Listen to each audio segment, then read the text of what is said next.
Miss Jana, naisukat niyo na po ba yung damit? Oo, patapos na ako. Sandali na lang.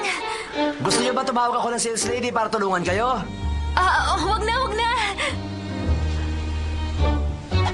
Mr. Jean, ayos lang ba kayo? Oo, okay lang ako, Bernard.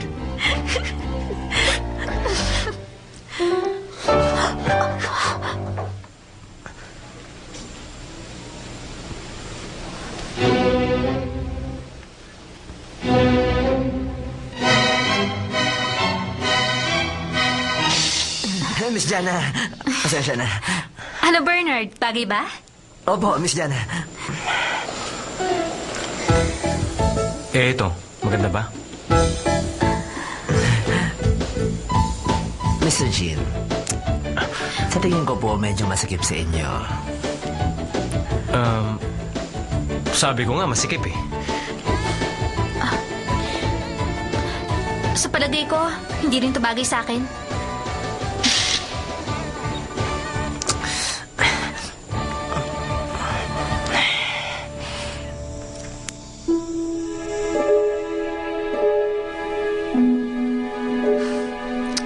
Bakit ganun?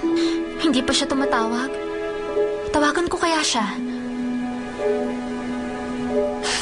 Ang daya naman ni Jean. Nakalimutan kaya niya o tulog na siya?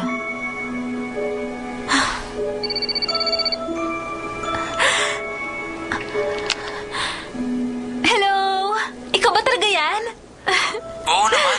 First time mo bang gumamit ng 3G? Oo, hindi ko kasi ginagamit tong camera. Ngayon, pwede na tayo mag-usap kahit na anong oras. Buti na lang may nakaimbento nito. Pero, mas maganda pa rin kung makakausap kita ng personal. Kahit nakikita kita sa cellphone, parang may kulang pa rin. Jean, tapatin mo ko. Mahirap pa akong pasayahin. Ang totoo, gusto ko rin itanong yan. Lagi ko naisip na kung hindi ka isang Wangfu at hindi naman ako isang Nanfang, siguro hindi ganito kahirap ang sitwasyon natin.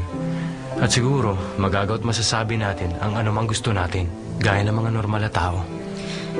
Pero sa palagay ko, balang araw, matatanggap din ni Lolo ang tungkol sa ating dalawa. At pagdating ng araw na yun,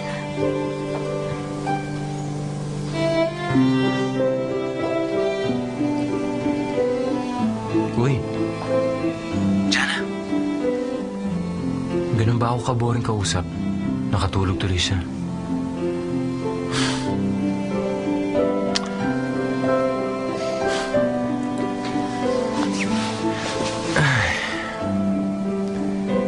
Jana ko. Love you. Good night. Alam kong napagod ka.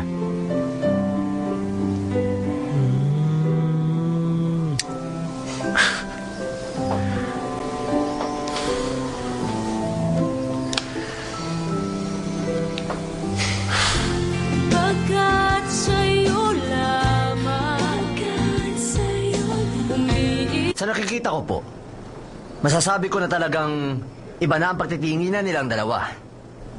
Pero tuwing may lalapit sa kanila, bigla na lang po silang parang hindi magkakilala. Sa ngayon po, hindi pa sila nahuhuli. Wala pa po silang picture na magkasama.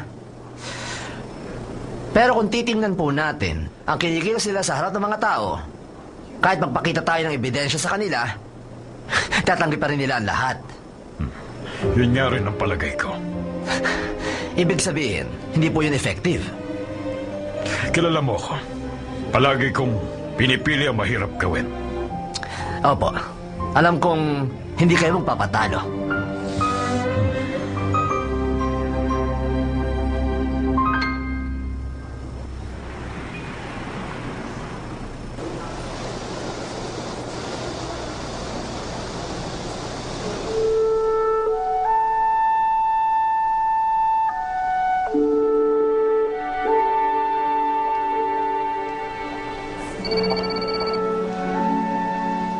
Hello?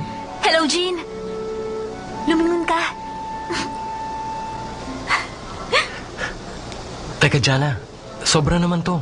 Kailangan ba talaga natin mag-usap sa cellphone?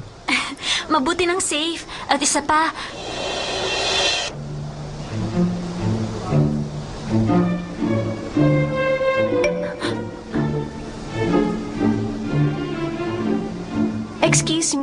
Alam mo ba kung saan ang administrative office dito?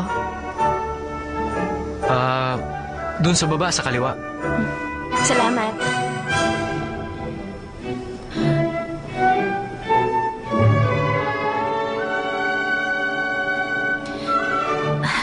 Muntik na yun ah. Akala ko mahuhuli na tayo. Buti na lang, hindi niya tayo nakilala. Siguro, transfer student siya. Hindi niya rin kasi alam kung nasan yung admin. Ang ganda-ganda niya, diba? Saan class kaya siya papasok? Jana, alam mo, naisip ko, mabuti pa wag na lang tayo magpanggap. Hindi naman natin maluloko si Emp eh. Tsaka tayo rin ang nahihirapan. Ano nang gagawin natin? Kapag nalaman ni Emda tayo na, sigurado ako na pipilitin niya ma-engage tayo. Gusto mo ba akong pakasalan?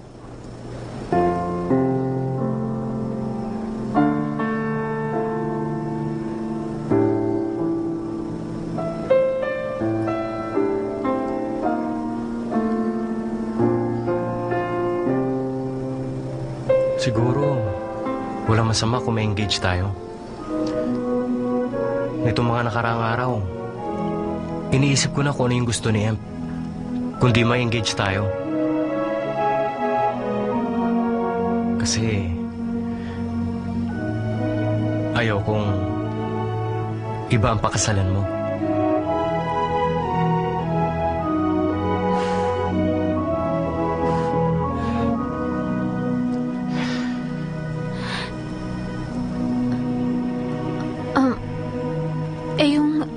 Pero Jean, paano yung pangarap mo? Kapag nagpakasal tayo, magiging successor ka na ni Em. Ikaw na ang mamamahala sa lahat. Pag nangyari yon, hindi na matutupad yung mga pangarap mo.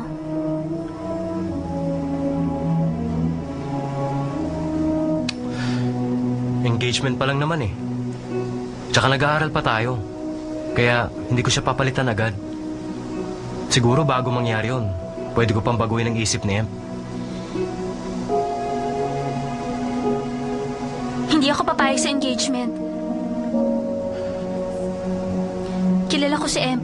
Alam kong ugali niya. Siguradong gagawin niya ang lahat para matupad ang gusto niya. Kaya, Jean, kung susuko ka na ngayon, kukontrolin niya, pati ang kinabukasan mo. Mahal kita, Jean. Kaya, ayokong sumuko ka na. Lalaban rin ako. Jana, ikaw nga talaga yung apo ni Emp. Yung mga sinasabi mo sa akin, yun din malamang ang sasabihin sa akin ni Emp. Talaga? Oo. Kaya, makikinig na ako sa'yo. Hmm?